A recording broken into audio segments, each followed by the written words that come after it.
नमस्कार दोस्तों, मैं कुणाल कुमार आपका स्वागत करता हूं। गुलाम कश्मीर को भारत का अभिन्न अंग कैसे बनाएं? और इस वक्त की बड़ी खबर आपको बता दें, कश्मीर राग अलापने वाले पाकिस्तान को विदेश मंत्री एस जयशंकर ने खूब खरी खोटी सुनाई। पाकिस्तान को करारा जवाब मिला है विदेश मंत्री डॉक्टर एस जयशंकर की तरफ से। पाकिस्तान पहले कश्मीर पर बयान देता है और फिर पलटी मार देता है। Jammu and Kashmir was, is, will always be a part of India. Article 370 के समाप्ति के बाद विदेश मंत्री एस जयशंकर का यह कहना बहुत मायने रखता है कि भारत के लिए गुलाम कश्मीर को आजादी दिलाना ही शेष रह गया है। पाकिस्तान में इन दिनों गृह युद्ध जैसी स्थिति बनी हुई है। पूरे पाकिस्तान में गृह युद्ध के हालात बन गए हैं।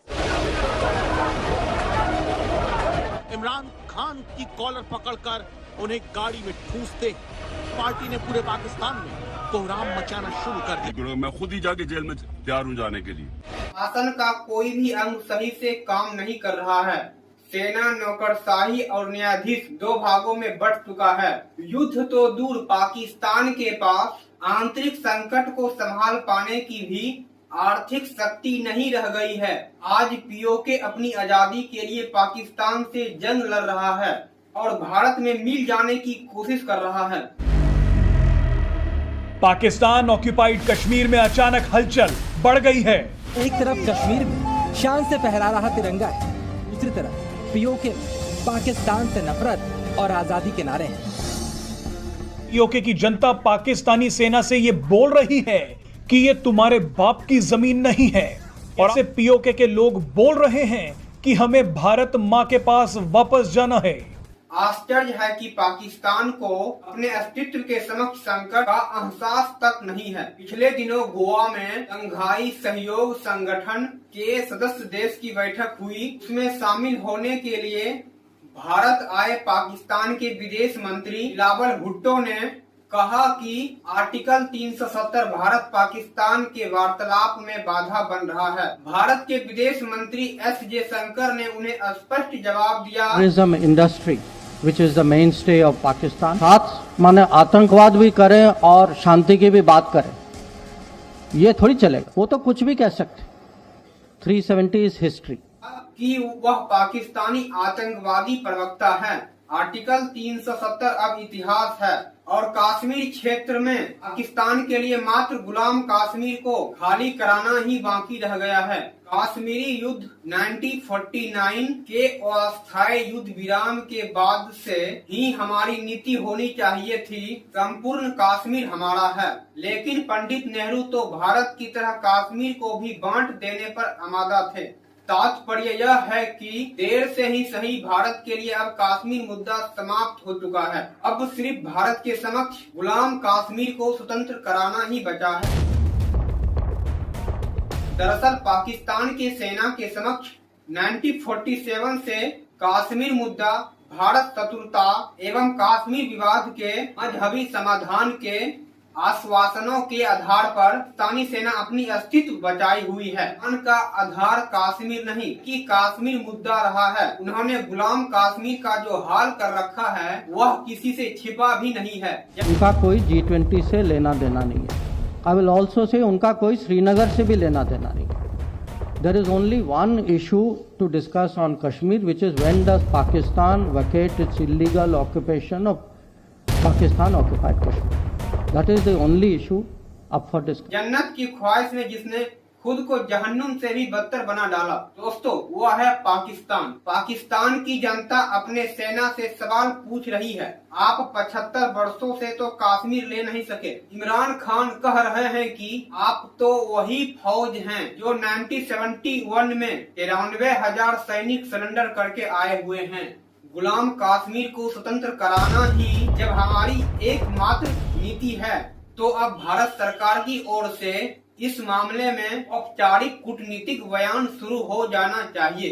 चीन ने 46 अरब डॉलर के खर्च से काराकोरम से ग्वादर तक चीन पाकिस्तान आर्थिक गलियारा बनाए और पाकिस्तान में बड़े स्तर पर निवेश किए। यह हाईवे इसी भारतीय क्षेत्र से गुजरती भी है, लेकिन प्रधानमंत्री नरेंद्र मोदी ने चीन को पाकिस्तान के अवैध कब्जे वाली इस कश्मीरी भारतीय क्षेत्र का उपयोग न करने के लिए सचेत किया था, लेकिन चीन ने इस आपत्ति पर कोई ध्यान नहीं दिया।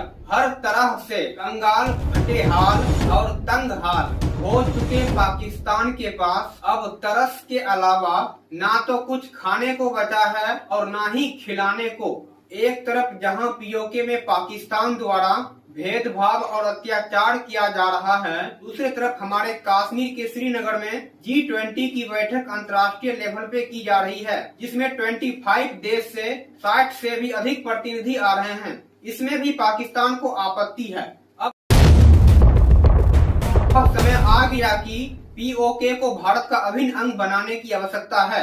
हमारी यह नई भाषा चीन ही नहीं बल्कि विश्व को हमारी बदल चुकी कश्मीर नीति का स्पष्ट संकेत होगा। अतः इस दिशा में अब हमें आगे बढ़ना आवश्यक हो जाता है। लेकिन सवाल है दोस्तों, भारत की ओर से पहला कदम क्या होगा? सबसे पहले हमें यह देखना होगा कि गुलाम कश्मीर और गिलगिट बाल्टिस्तान के क्षेत्र के जन प्रतिनिधित्व के लिए जम्मू कश्मीर विधानसभा में 24 सीट 1956 से ही आरक्षित चली आ रही है। इसी आधार पर वहां लोकसभा और राज्यसभा के लिए भी और अधिक सीट बढ़ाई जा सकती है। दोस्तों, संविधान संशोधन से यह संभव है, कोई विरोध नहीं होगा। संभवतः इस संदर्भ में संसद में निजी सदस्य विधेयक भी प्रस्तुत हो चुका है। कश्मीर के विकास के प्रति समर्पित जनप्रतिनिधि को राष्ट्रपति द्वारा संसद और विधानसभा में मनोनयन की वैकल्पिक व्यवस्था भी इस विधेयक में जोड़ी जा सकती है। इसकी स्वीकृति से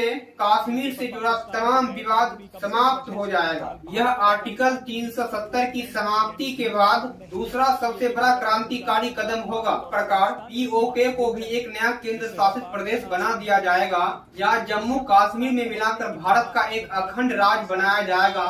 उसके बाद आतंकवादी समस्या भारत के लिए जड़ से खत्म हो जाएगा। फिर हम चीन ड्रैगन का बदलता हुआ रूप भी देखेंगे।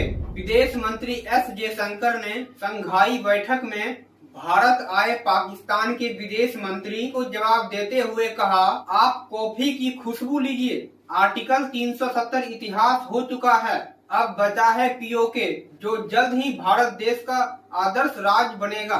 Jammu and Kashmir was, is, will always be a part of India. Wake up and smell the coffee. 370 is history. Kashmiri जनता के सामने भी अपने भविष्य को लेकर अब कोई धर्म संकट नहीं है।